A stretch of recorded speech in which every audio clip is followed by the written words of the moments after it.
Hello student, मैं सूरज शर्मा और मैं एक नए वीडियो में आप सभी का स्वागत करता हूँ। इस वीडियो में मैं क्लास 9th का जो बहुत इंपॉर्टेंट चैप्टर है मोशन, उसके न्यूमेरिकल्स करने वाला हूँ। और स्पेशली एच.सी. वर्मा क्लास 9th की जो बुक है फिजिक्स की जो आती है, बहुत अच्छी बुक मानी जाती है। हम उसके यहाँ पे न्यूमेरिकल्स करने वाले हैं।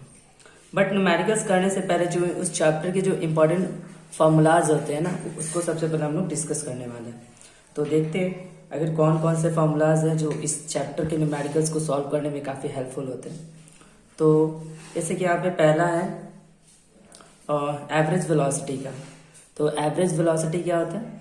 Displacement upon time. That means total displacement upon time जो होता है एवरेज वेलोसिटी होता है। देन एक्सेलरेशन का फॉर्मूला होता है a is equal to v minus u upon t. यहाँ पे देख सकते हैं वी ए जो होता है ना एवरेज वेलोसिटी होता है, एस डिस्प्लेसमेंट, यू जो होता है initial velocity, t time and a जो होता है ना वो एक्सेलरेशन होता है।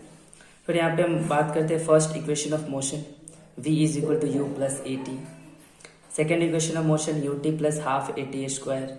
Third equation of motion v square is equal to u square plus 2s।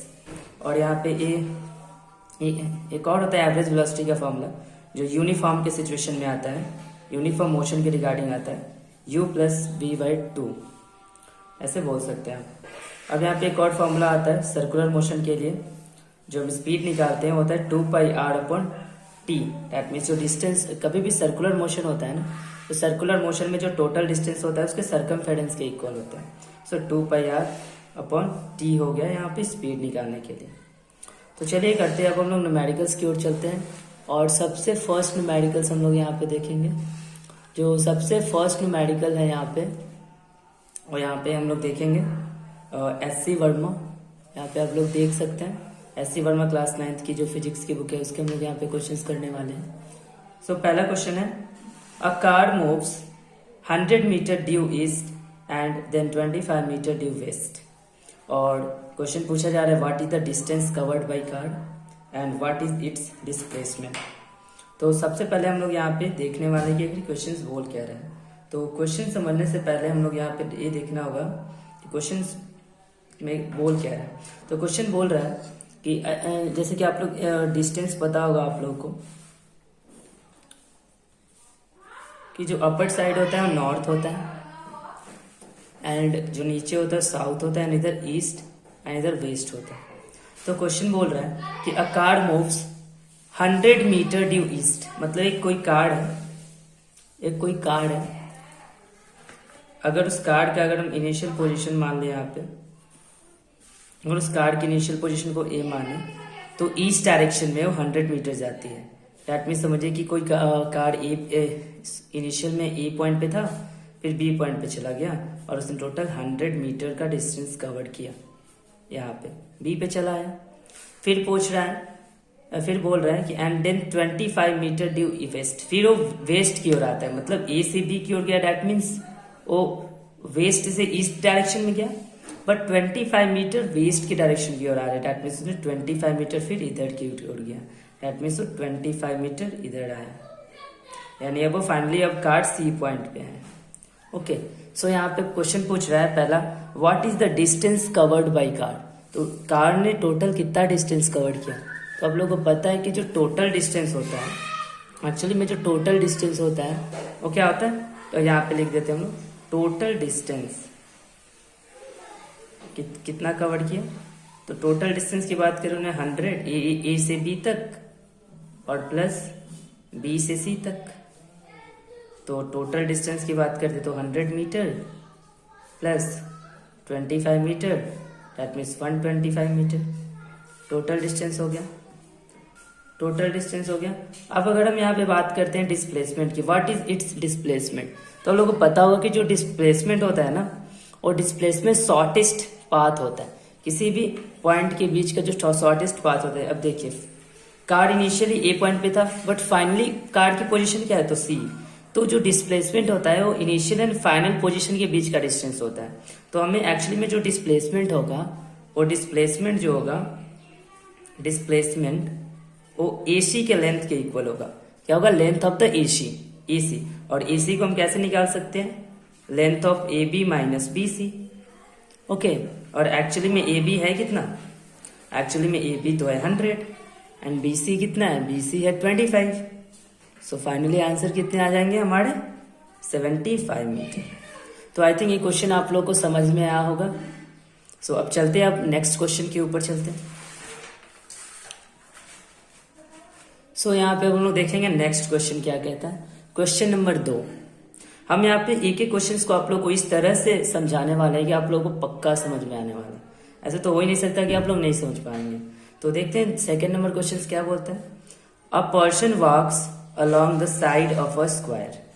Okay, एक पर्सन है और स्क्वायर मतलब एक स्क्वायर शेप्ड का फील्ड है। ओके, स्क्वायर फील्ड है। सबसे पहले इस फील्ड को ड्रॉ कर लेते हैं। सपोज डेट एक ऐसा स्क्वायर शेप्ड का फील्ड है, एक फील्ड ग्राउंड है A B C D. Okay, ये क्या है, एक स्क्वायर शेप्ड का फील्ड है और क्या पूछा है, each side 100 metre long. That means A B 100 metre है, ए बी 100 मीटर है। स्क्वायर में तो सारे लेंथ इक्वल ही होते हैं। ए बी 100 मीटर है, ए बी 100 मीटर है एंड ए बी 100 मीटर है। तो यहाँ पे अब क्वेश्चन में क्या पूछा है, what is the maximum magnitude of displacement of the person. अब मैक्सिमम डिस्प्लेसमेंट क्या होता है। अच्छा, डिस्प्लेसमेंट होता है क्या, डिस्प्लेसमेंट की अगर बात करें तो डिस्प्लेसमेंट होता है final position and initial position का जो डिस्टेंस होता है। ओके, शॉर्टेस्ट पाथ होता है। बट अगर मैक्सिमम डिस्प्लेसमेंट की बात की जाए तो मैक्सिमम डिस्प्लेसमेंट कब होगा, जब ऑब्जेक्ट का final position and initial position के बीच में मैक्सिमम सेपरेशन होगा। नहीं क्या, अगर हम यहाँ पे एक नीचे समझते हैं, अगर एक ऑब्जेक्ट यहाँ पे है, ओके, और एक यहाँ पे, एक यहाँ पे, तो ए बी सी डी, ए से डी तक, ए से सी तक। तो अगर बात करें सबसे शॉर्टेस्ट लेंथ कौन है, ए डी है। सो अगर इस डिस्प्लेसमेंट की बात करें तो ए भी बहुत कम होगा। सो मैक्सिमम सेपरेशन जब होता है ना, मान लीजिए कि यहाँ पे ई है, तो ए से ई का डिस्टेंस बहुत ज्यादा है। और चूंकि पता है ना, जो डिस्टेंस अगर स्ट्रेट लाइन में हो तो डिस्प्लेसमेंट भी इक्वल होता है। तो कभी भी मैक्सिमम डिस्प्लेसमेंट तभी होगा जब पॉइंट का इनिशियल एंड फाइनल के बीच का डिस्टेंस बहुत ज्यादा हो। तो सपोज दैट अगर एक पर्सन ए से स्टार्ट करता है, ओके, ए से स्टार्ट करता है, पोजीशन ए से स्टार्ट करता है और वो बी पे जाता है, तो क्या बी पे जाता है तो क्या उसका वो मैक्सिमम सेपरेशन होगा क्या, देखिए ए से बी पे क्या है, मैक्सिमम सेपरेशन है।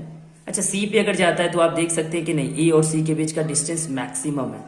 दैट मीन्स अगर डी पे भी जाता है ना तो देखिए कि ए से और यहाँ का फाइनल पोजीशन सिर्फ 100 है, यहाँ भी 100 है। दैट मीन्स ए अगर मैन सी पे चला जाता है ना, तब जाके उसका क्या होता है, मैक्सिमम डिस्प्लेसमेंट मैक्सिमम होता है, बिकॉज ए और सी का जो सेपरेशन है मैक्सिमम होता है। तो एक्चुअली में अगर हम बात करें तो इसका जो डिस्प्लेसमेंट होगा, मैक्सिमम डिस्प्लेसमेंट, वो ए सी होगा। ठीक है, ए सी होगा। तो यहाँ पे हम लिख सकते हैं कि मैक्सिमम डिस्प्लेसमेंट तभी होगा if the separation of initial and final position is maximum. Okay, तो जब मैक्सिमम एंड इनिशियल पोजीशन बहुत ज्यादा होगा तब जाके यहाँ पे डिस्प्लेसमेंट भी मैक्सिमम होगा। तो हमें स्पेशली निकालना क्या, मैक्सिमम डिस्प्लेसमेंट ना, तो यहाँ पे लिखेंगे हम मैक्सिमम। यहाँ पे हम यूज कर लेते हैं पेन। सो मैक्सिमम डिस्प्लेसमेंट क्या हो जाएगा इस क्वेश्चन में, एसी ही तो होगा ना। अब एसी को तो हम इजीली निकाल सकते हैं बाय यूजिंग पाइथागोरस थ्योरम। नहीं क्या, ए बी 100, ए बी 100, तो एसी निकालना है तो A B square plus B C square. A C है 100 प्लस बी सी कितना है 100 का स्क्वायर।